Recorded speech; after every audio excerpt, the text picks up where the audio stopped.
Hello students. मैं दीपक नैन माँ शारदा पावटा के ऑनलाइन प्लेटफॉर्म पर आपका स्वागत करता हूँ। और आज का जो हमारा टॉपिक ऑफ डिस्कशन है वो रहेगा चैप्टर थर्ड। एनसीईआरटी में जो चैप्टर नंबर थर्ड है उसके अंदर हमारा जो सेकंड पार्ट है आज एमसीक्यू सीरीज का वो हम डिस्कस करेंगे। इससे पहले हमने चैप्टर थर्ड है जो ह्यूमन रिप्रोडक्शन का जो सेकंड पार्ट है वो डिस्कस करेंगे। इससे पहले हमने क्लास फर्स्ट में 1 to 15 क्वेश्चंस हैं वो सॉल्व किए थे और कुछ बेसिक इस चैप्टर के वो भी हमने सॉल्व किए थे। और इसके अलावा कॉन्सेप्ट मैप भी स्टडी किया था। इस चैप्टर में कौन कौन से टॉपिक इंपॉर्टेंट है, कहाँ से क्वेश्चन बन सकते हैं। तो इससे पहले आप जो प्रीवियस पार्ट है वो जरूर देखें और उसका लिंक है वो इस वीडियो के डिस्क्रिप्शन बॉक्स में भी आपको मिल जाएगा। तो आज स्टार्ट करते हैं हम क्वेश्चन नंबर 16 से। तो यहाँ पे कुछ स्टेटमेंट दी हुई हैं और ये डायग्राम बेस्ड क्वेश्चन है। और डायग्राम का कुछ पार्ट ही आपको दिया हुआ है, कंप्लीट डायग्राम नहीं है। और इस डायग्राम में आपको पता लगा लेना है कि किस चीज़ का डायग्राम है। तो डायग्राम की क्लियरिटी आपको एनसीईआरटी के अंदर जो भी डायग्राम्स दिए हुए हैं उनको आपने अच्छे से स्टडी करना है, क्योंकि डायग्राम कंप्लीट नहीं आए तो उसका जस्ट एक पार्ट भी आ सकता है। और ये पार्ट किसका है? फीमेल, ये मेल मेल रिप्रोडक्टिव सिस्टम का है। और कहाँ का डायग्राम लिया हुआ है? ये केवल यूरिनरी ब्लैडर के आसपास का डायग्राम है। जैसे ये हम देख सकते हैं, यूरिनरी ब्लैडर है, ब्लैडर। इसके अलावा जो ऊपर से आई हुई हैं जो ये ट्यूब्स, ये यूरिटर्स हैं।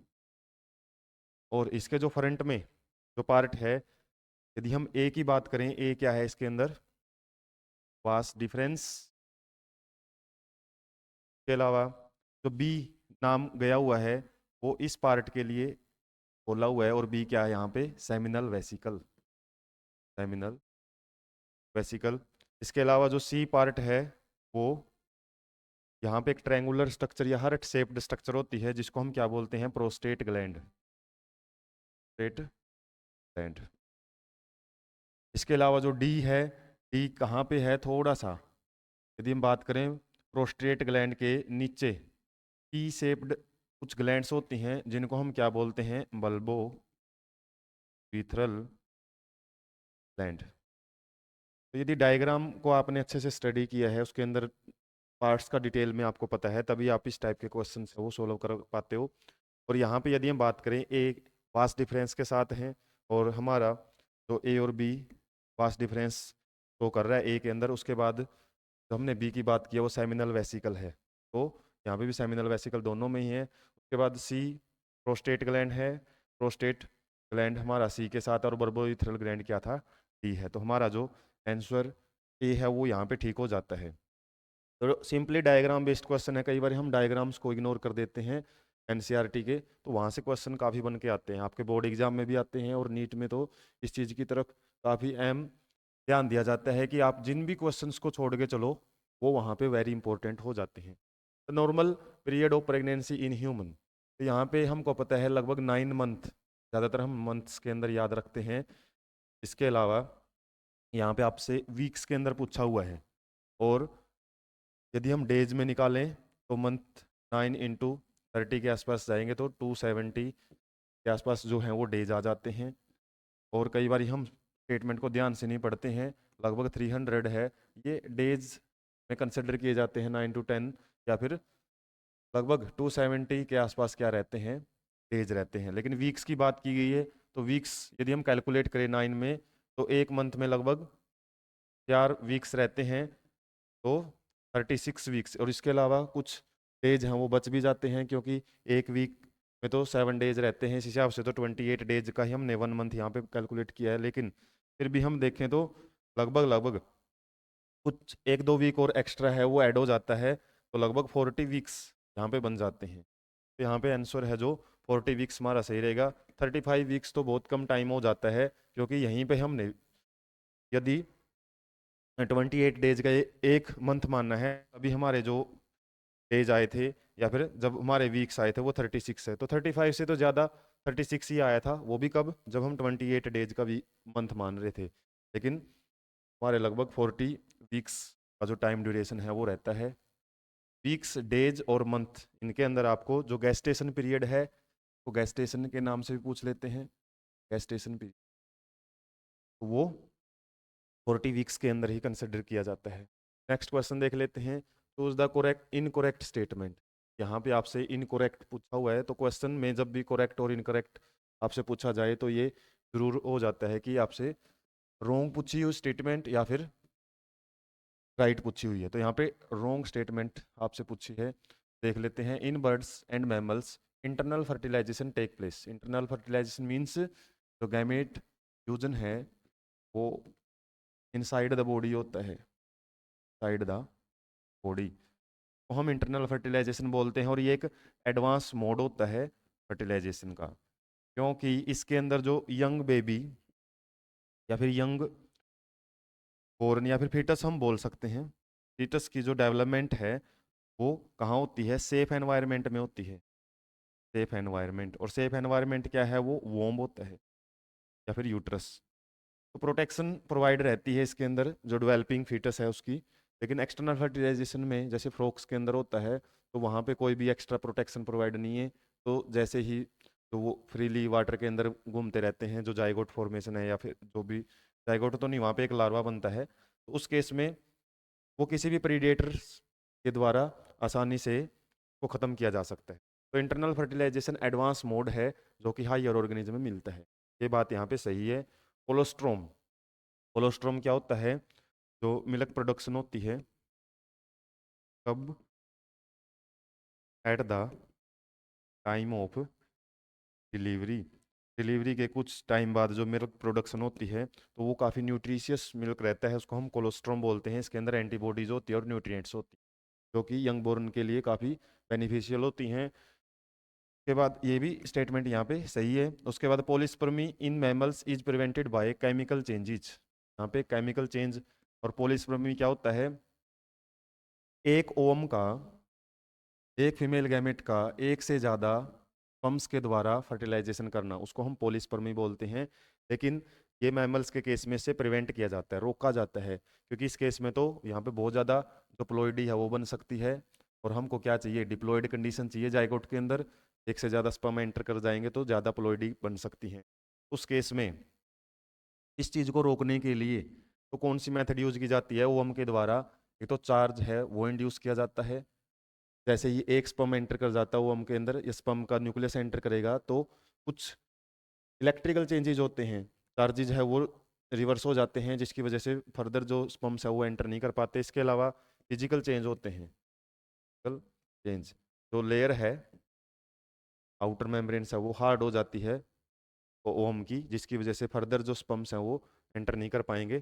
केमिकल चेंज नहीं होते हैं, फिजिकल चेंज रहते हैं।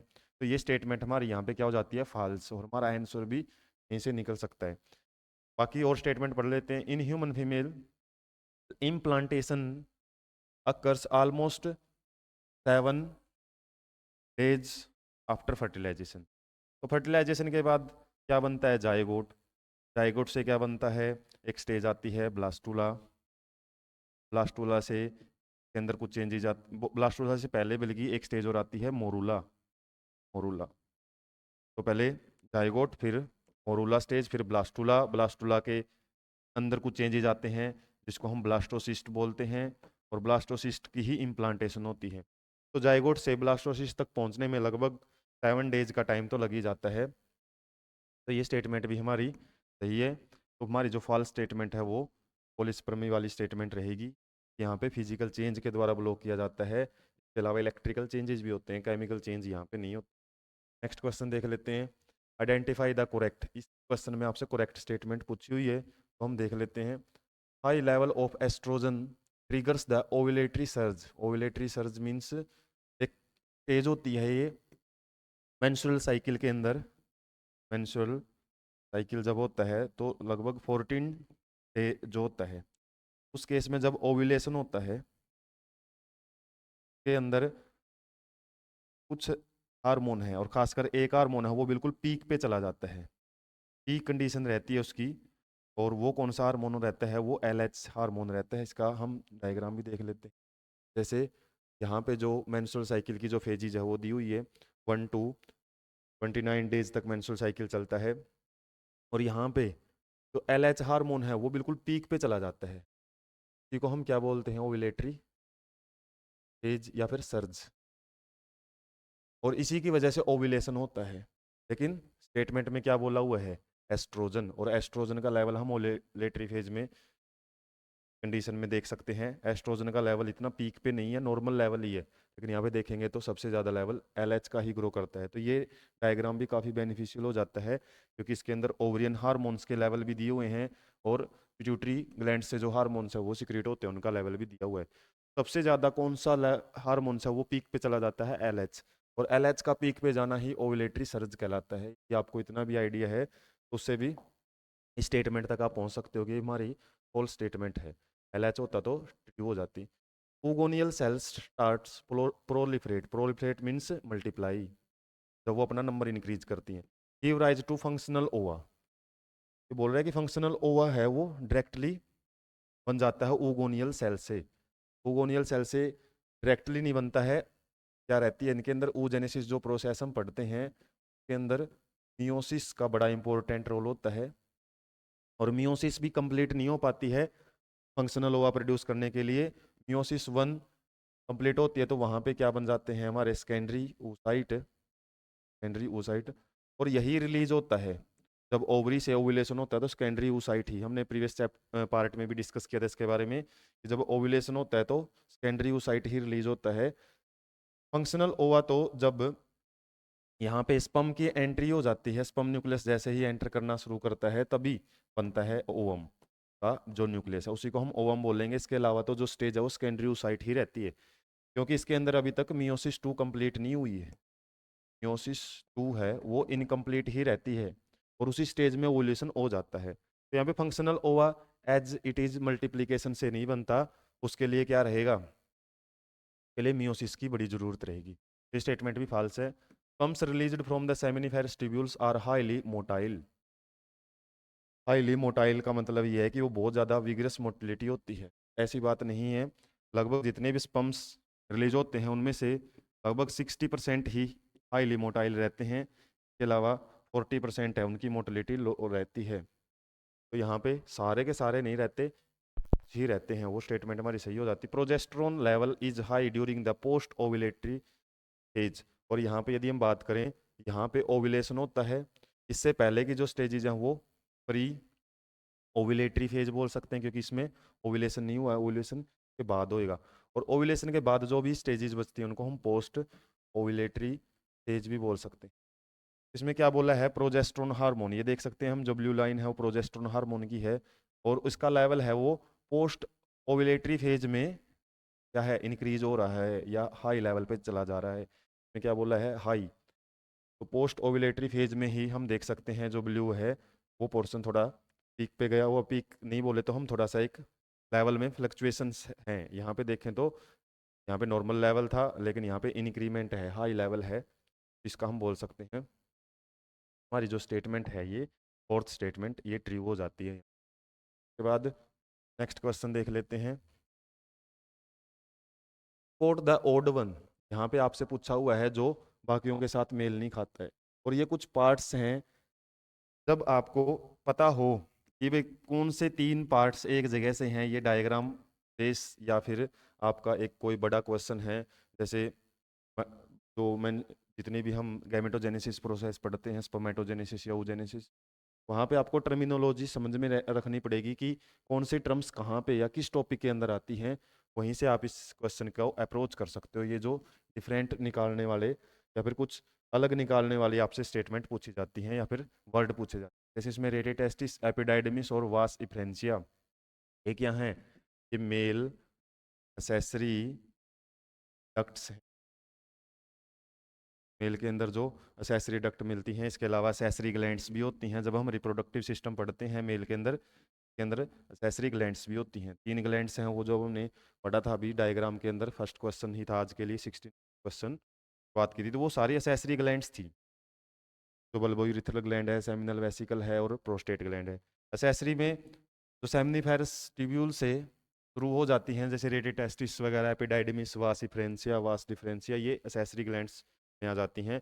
और जो ईस्थमस है ये हम पार्ट पढ़ते हैं किसका है, फैलोपियन ट्यूब का है। और फैलोपियन ट्यूब के पार्ट्स की यदि हम बात करें, एक रहता है इनफंडिबुलम टिबुलम, और इसी के ऊपर फिंगर लाइक स्ट्रक्चर प्रेजेंट होती है जिसको हम फिम्ब्रिया बोलते हैं। और फिम्ब्रिया क्या करती हैं, फीमेल रिप्रोडक्टिव सिस्टम में जैसे ही ओवरी से ओवम रिलीज होता है वो रिसीव कर लेती हैं, और रिसीव करने के बाद इनफंडिबुलम में जाता है। उसके बाद एम्पुला रीजन आ जाता है।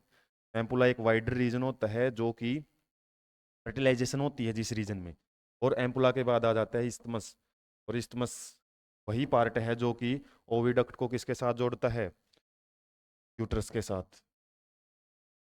यहाँ पे आपको क्लियरिटी होनी चाहिए कि किस पार्ट से कौन से वर्ड दिए हुए हैं। जैसे ये वर्ड केवल मेल असेसरी डक्ट से थे, और ये female accessory duct, fallopian tube को असेसरी डक्ट भी बोला जाता है फीमेल के केस में। असेसरी डक्ट में जैसे यूट्रस है, वेजिना है, सर्विक्स है, ये असेसरी डक्ट में आ जाती हैं।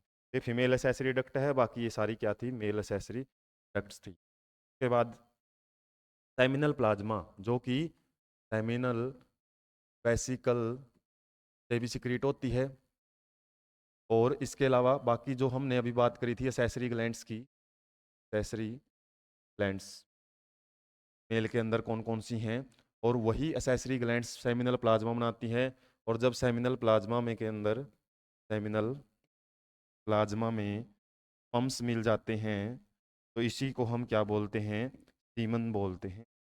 सीमन के अंदर दो चीज़ें रहती हैं सेमिनल प्लाज्मा, ये क्या होती हैं, secretions from the accessory glands. और असेसरी ग्लैंड जैसे सेमिनल वेसिकल, प्रोस्टेट और बल्बो यूरिथ्रल ग्लैंड, ये तीन ग्लैंड्स ही पढ़ी जाती हैं।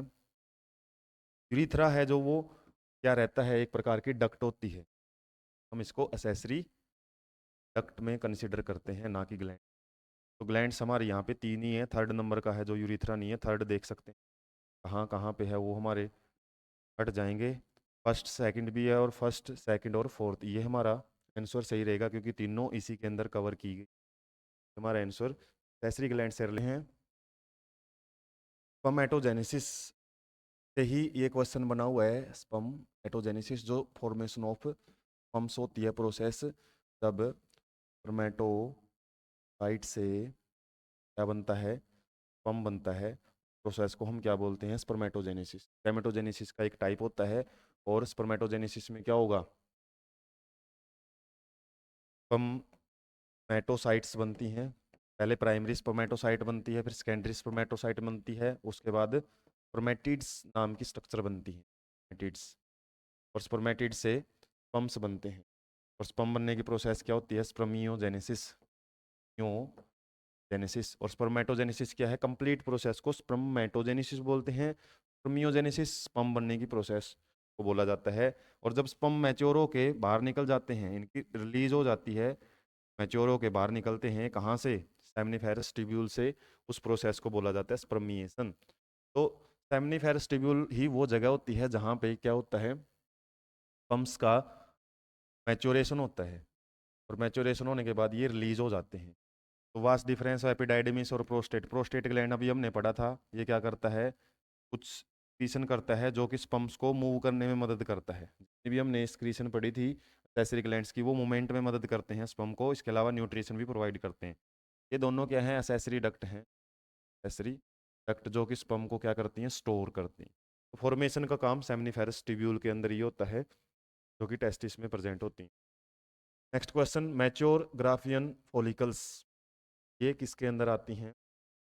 प्रीवियस पार्ट में हमने डिस्कस किया था, जब oogenesis होती है, oogenesis के अंदर फॉलिकल्स बनती हैं, primary follicles, secondary follicle, tertiary, और उसके बाद मैच्योर फॉलिकल बनती हैं, मैच्योर फॉलिकल्स या फिर ग्राफियन फॉलिकल्स।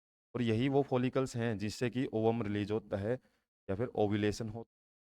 और ओव्यूलेशन होने के बाद ये ओवम है किस फॉर्म में रिलीज होता है, सेकेंडरी oocyte की फॉर्म में रिलीज होता है। और फॉलिकल से जब बाहर निकल जाता है ओवम या सेकेंडरी oocyte, तो बची हुई स्ट्रक्चर को हम कॉर्पस ल्यूटियम बोलते हैं। तो ये फॉलिकुलर डेवलपमेंट होता है, डेवलपमेंट इसके अंदर oogenesis प्रोसेस के अंदर ही, ओवम है इन फॉलिकल्स के अंदर ही आगे मियोसिस करता है, उसकी जो फर्दर डिवीजन है वो इसके अंदर ही होती है, प्राइमरी सेकेंडरी टर्सरी के अंदर प्राइमरी में क्या होता है, जो हमारा ओवम है उसके ऊपर single layer of granulosa cells present होती हैं। जब ये लेयरिंग मल्टीप्लाई हो जाती हैं तो उसको हम सेकेंडरी बोलते हैं। और टर्सरी के अंदर क्या होएगा, ये लेयर है और मल्टीप्लाई करेंगे, लेकिन एक अंदर है एक फ्लूइड फिल्ड कैविटी बन जाती है जिसको हम एंट्रम बोलते हैं। एंट्रम ये टर्सरी फॉलिकल की कंडीशन होती है। और उसके बाद जैसे ही मैच्योर फॉलिकल होएगी वो ओव्यूलेशन के लिए प्रिपेयर हो जाती है और वो हम उसमें से बाहर निकल जाता है। तो इसमें डेज की बात की है कि किस डे ये होती है। मेंस्ट्रुअल साइकिल में जो ओव्यूलेशन है, ओव्यूलेशन वो 14th डे होता है। और 14th डे को यदि हम ध्यान से देखें किस किस के बीच में आएगा, 11 to 17 डेज के बीच में। वहाँ से यदि आपको 14 डे का भी आइडिया है तो यहाँ से भी हमारा आंसर करेक्ट हो जाता है, जिसको हम बोलते हैं फर्टाइल पीरियड। फर्टाइल पीरियड इसी के अंदर जो फर्टिलाइजेशन के चांसेस हैं वो मैक्सिमम होते हैं। कंसीव करना है यदि फीमेल को तो वो 14 14 to 17 भी आ जाता है, या फिर 11 to 17 डे है, इन्हीं को सिलेक्ट किया जाता है के लिए फर्टिलाइजेशन के। फर्टाइल पीरियड इसलिए बोला जाता है इसको।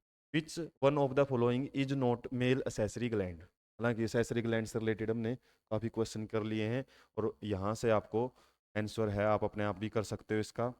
जैसे कि हमने पढ़ा था सेमिनल वेसिकल असेसरी ग्लैंड में आता है, बल्बोइरिथ्रल प्रोस्टेट ये तीनों असेसरी में, जबकि एम्पुला है ये किस में आता है, असेसरी डक्ट। अभी पढ़ा था हमने कौन सी, ओविडक्ट या फेलोपियन ट्यूब फीमेल के अंदर जो होती है उसका कौन सा पार्ट होता है, वो पार्ट जो कि फर्टिलाइजेशन जहाँ पे होती है, फ्यूजन ऑफ गैमेट्स जहाँ पे होता है उसको हम बोलते हैं एम्पुला।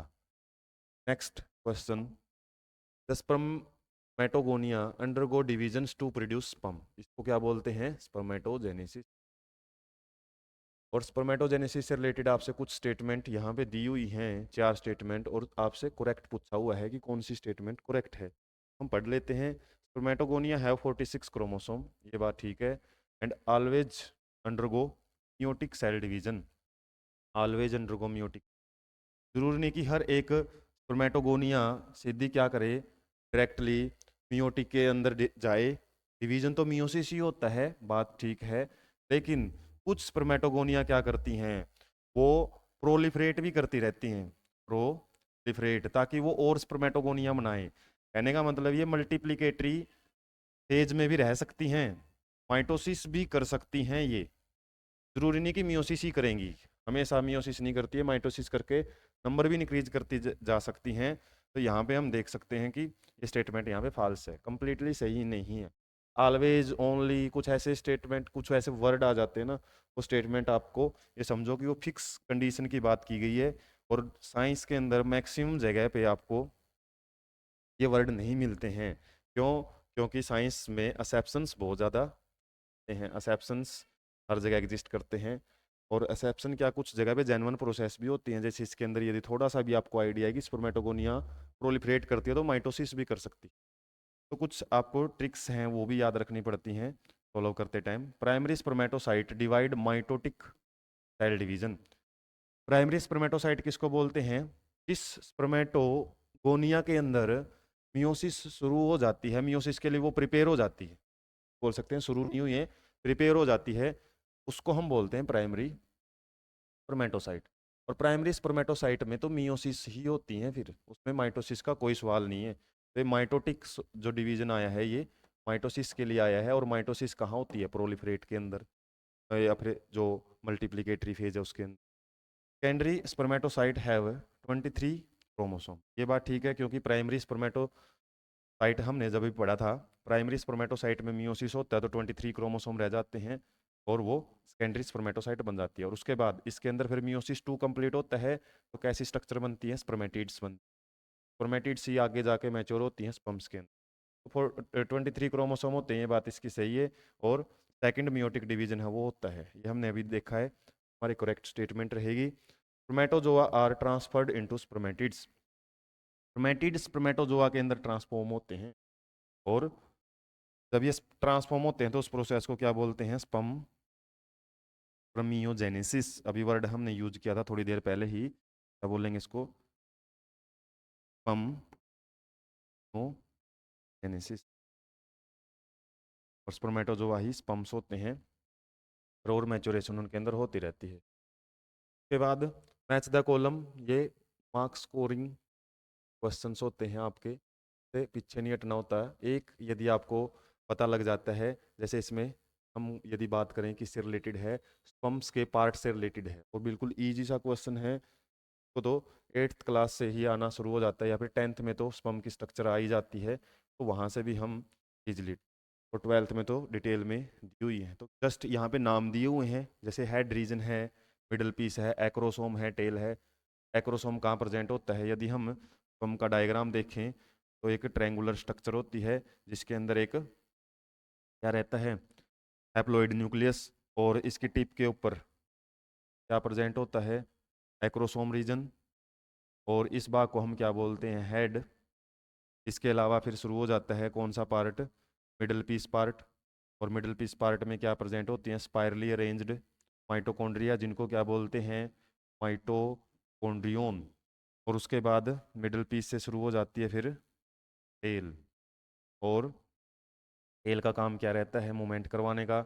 इसके अलावा मिडल पीस और हेड के बीच में जो जंक्शन है उसको हम नेक भी बोलते हैं। तो हेड, नेक, और उसके बाद मिडल पीस जिसके अंदर माइटोकॉन्ड्रिया प्रेजेंट होती हैं, और टेल। और माइटोकॉन्ड्रिया का काम क्या रहता है, एनर्जी प्रोडक्शन का, और जो एनर्जी प्रोड्यूस करती है उसे टेल मूव करती है। टेल की मूवमेंट की वजह से स्पर्म है वो मूव करता रहेगा जब भी इसको आगे बढ़ना होता है। तो एक्रोसोम रीजन में क्या होते हैं, हाइड्रोलाइटिक इंजाइम होते हैं, हाइड्रोलाइटिक टाइम, जो क्या करते हैं, ओवम की जो वाल है, कोरोना रेडिएटा, जोना पेलोसिडा, उनको ब्रेक करने में मदद करते हैं। तो हेड के अंदर क्या प्रेजेंट होता है ये हम देख लेते हैं। हेड के अंदर न्यूक्लियस होता है जो कि जेनेटिक मटेरियल ये वो होता है। मिडल पीस है वो एनर्जी प्रोडक्शन का काम करते हैं। हाइड्रोलाइटिक एंजाइम है वो, उसके अंदर एंजाइम्स प्रेजेंट होते हैं, हाइड्रोलाइटिक एंजाइम बोलते हैं। और टेल क्या करती है, स्पम्स की मोटिलिटी करवाती है। तो यह तो बिल्कुल इजी आंसर रहेगा। हम फर्स्ट के साथ जेनेटिक मटेरियल, ए का फोर्थ दो जगह पे है, बी का आया है हमारा, बी का आया है middle piece energy production third, और सी का फर्स्ट आया है, और टेल सेकंड नंबर पे आया है। तो हमारा जो बी आंसर है वो ठीक हो जाता है यहाँ पे। इस पंप्स की स्ट्रक्चर से रिलेटेड इजी सा क्वेश्चन था जो आप सोल्व कर सकते हो। ऐसे इजी क्वेश्चन आ जाते हैं पेपर में, कई बार हम हड़बड़ाहट की वजह से वो गलत कर लेते हैं। मैक्सिमम कंडीशन में यही देखा जाता है कि इजी क्वेश्चंस आपसे गलत होते हैं, उसका ज़्यादा दुख रहता है। तो इजी क्वेश्चन जानबूझ के ये साइकोलॉजी के साथ ही खेला जाता है आपसे, जब आप एग्जाम अटेम्प्ट करते हो। हार्ड क्वेश्चंस के बीच में इजी क्वेश्चंस भी दे दिए जाते हैं, पहले इजी को आप अच्छे से फॉलो कर सकते हो तभी हार्ड की तरफ अप्रोच करोगे, क्योंकि हार्ड क्वेश्चन आपका कई बार मेंटिलिटी इतनी ज़्यादा डिस्ट्रैक्ट कर लेते हैं कि इजी क्वेश्चंस के भी आपको जो हम गोलदार भरते हैं वो हमारे सीट के अंदर वो भी गलत भरे जाते हैं। तो ये भी मैच द फॉलोइंग क्वेश्चन है, और ये इजी क्वेश्चन रहते हैं, इनको भी आप शुरुआत में अटेम्प्ट कर सकते हो, पेपर अटेम्प्ट करते टाइम इजी सीरीज में ही आते हैं। Trophoblast, cleavage, inner cell mass और इम्प्लांटेशन किससे रिलेटेड है ये, एम्ब्रियोजेनेसिस से रिलेटेड आपसे क्वेश्चन हुआ है, एम्ब्रियोजेनेसिस। और एम्ब्रियोजेनेसिस जाइगोट जब बनता है उसके अंदर होते हैं क्लीवेज, पढ़ा था अभी हमने। और इससे क्या बनता है, मोरूला स्टेज, और मोरूला से क्या बनती है फिर उसके बाद ब्लास्टूला, और ब्लास्टूला से क्या बनता है, ब्लास्टोसिस्ट। इसके अंदर ही कुछ मॉडिफिकेशन होती है, उसी स्टेज को हम ब्लास्टोसिस्ट। और ब्लास्टोसिस्ट हमने जैसे फर्स्ट पार्ट के अंदर भी डिस्कस किया था, कुछ आउटर लेयर प्रेजेंट होती हैं सेल्स की जिसको हम ट्रोपोब्लास्ट बोलते हैं, ट्रोपोब्लास्ट।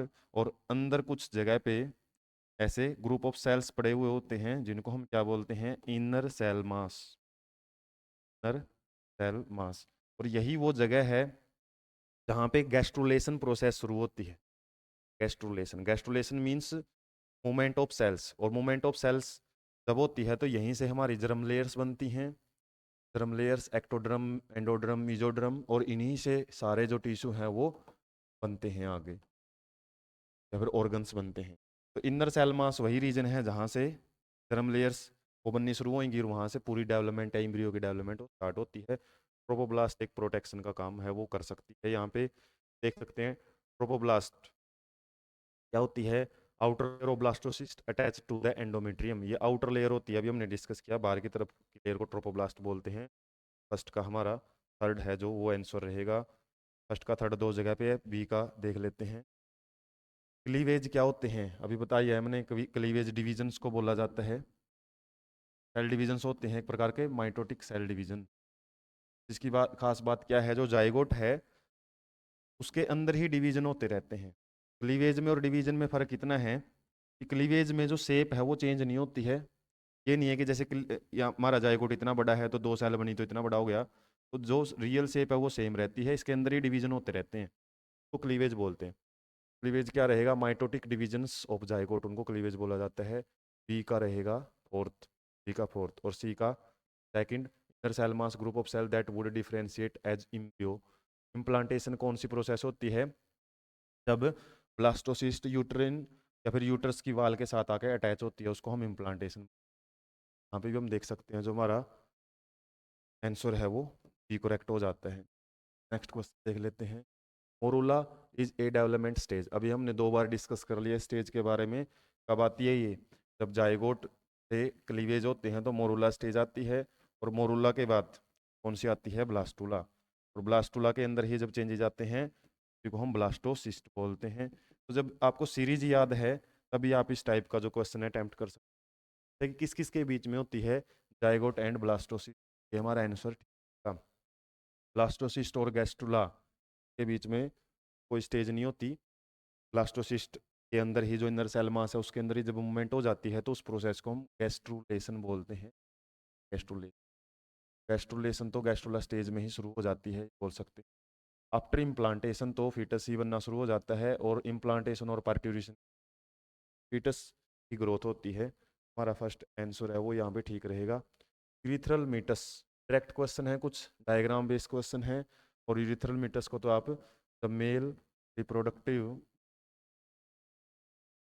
का डायग्राम समझते हो, तो वहाँ पे भी यूरिथ्रल मीटस जो नाम है वो लिखा हुआ मिलता है। तो यूरिथ्रल मीटस क्या होता है, एक्सटर्नल ओपनिंग होती है यूरिनोजेनिटल डक्ट की। यूरिनोजेनिटल मतलब यूरिन यूरिथ्रा से मूव आउट होता है और इसी के अंदर आके वास डिफरेंस है वो मिलती है, वास डिफरेंस। और जब ये दोनों डक्ट, यूरिन की डक्ट और वास डिफरेंस की डक्ट आपस में मिल जाती है, उसी को हम क्या बोलते हैं, यूरिनोजेनिटल डक्ट। जेनिटल मतलब जो जेनिटल रिप्रोडक्टिव पार्ट से रिलेटेड है, तो गैमेट्स लेके आती है, तो हम बोल देंगे जेनिटल डक्ट। तो यूरिनोजेनिटल डक्ट है जो, उसकी एक्सटर्नल ओपनिंग को बोलते हैं। उसके बाद लास्ट क्वेश्चन रहेगा आज का, the membrane cover of ovum at ovulation. Ovum जब रिलीज होता है उस प्रोसेस को बोलते हैं ओव्यूलेशन। ओवरी से जो ओवम रिलीज होता है मेंस्ट्रुअल साइकिल में कौन से दिन, 14th डे। हार्मोन काम करता है, LH हार्मोन का जो पीक लेवल होता है उसको हम ओवुलेटरी सर्ज बोलते हैं। और ओवम भी कैसा होता है, यहाँ पे सेकेंडरी oocyte रहती है, सेकेंडरी oocyte। तो इसके ऊपर जो लेयरिंग होती है ओवम के ऊपर, 2 लेयरिंग रहती है। एक तो आउटर मोस्ट लेयरिंग रहती है, तो हम बोलते हैं कोरोना रेडिएटा, कोरोना रेडिएटा। और अंदर रहती है एक स्मूथ कवरिंग, सेल्यूलाई कवरिंग, जिसको हम बोलते हैं जोना पेलोसिडा। ये 2 लेयर्स प्रेजेंट होती हैं, एक प्रोटेक्टिव लेयर का काम करती है ओवम के केस में। और अंदर क्या रहता है, फिर एक न्यूक्लियस रहता है जिसकी प्लोइडी तो है, प्लोइड है तो है प्लोइड, लेकिन इसके अंदर मियोसिस 2 अभी होना बाकी है। इसमें से मियोसिस 2 जब होती है तो एग का जो न्यूक्लियस है वो बनता है, वो भी हैप्लॉइड ही होता है। और जो पोलर बॉडी बनती है वो डिजेनरेट हो जाती है। कब होती है ये मियोसिस 2, जब एंट्री होती है स्पर्म की, तभी, या स्पर्म न्यूक्लियस की जब एंट्री होती है तभी ये सेकेंड डिवीजन वो कंप्लीट होता है। तो आउटर मोस्ट कवरिंग की बात की है इसमें, मेम्ब्रेनस कवरिंग, बाहर की तरफ कवरिंग प्रेजेंट होती है, वो क्या रहती है, कोरोना रेडिएटा। डोना पेलोसिडा वो इंटरनल कवरिंग प्रेजेंट होती है, सेल्यूलाई कवरिंग। इसकी बनी होती है ये कवरिंग फॉलिकल सेल्स की, फॉलिकल फॉलिकुलर डेवलपमेंट हमने पढ़ा था, कुछ लेयर्स बनती है, ग्रेनुलोसा सेल्स, ग्रेनुलोसा सेल्स। तो ग्रेनुलोसा सेल्स भी फॉलिकल सेल्स हम बोल सकते हैं, फॉलिकल के अंदर जो सेल्स रहती हैं। इस तरीके से हम देख सकते हैं, ये हमारा वो ए रहेगा। तो इस पार्ट में हमने 16 to 30 क्वेश्चन है वो सॉल्व कर लिए हैं। इसके अलावा इसका एक पार्ट और हम डिस्कस करेंगे जिसमें ये चैप्टर है मैक्सिमम कवर हो जाएगा, तो रहेंगे 31 से 45। इसके लिए हमारा जो थर्ड पार्ट है या थर्ड क्लास है वो डिस्कस की जाएगी। और तब तक के लिए चैनल को सब्सक्राइब करके रखें।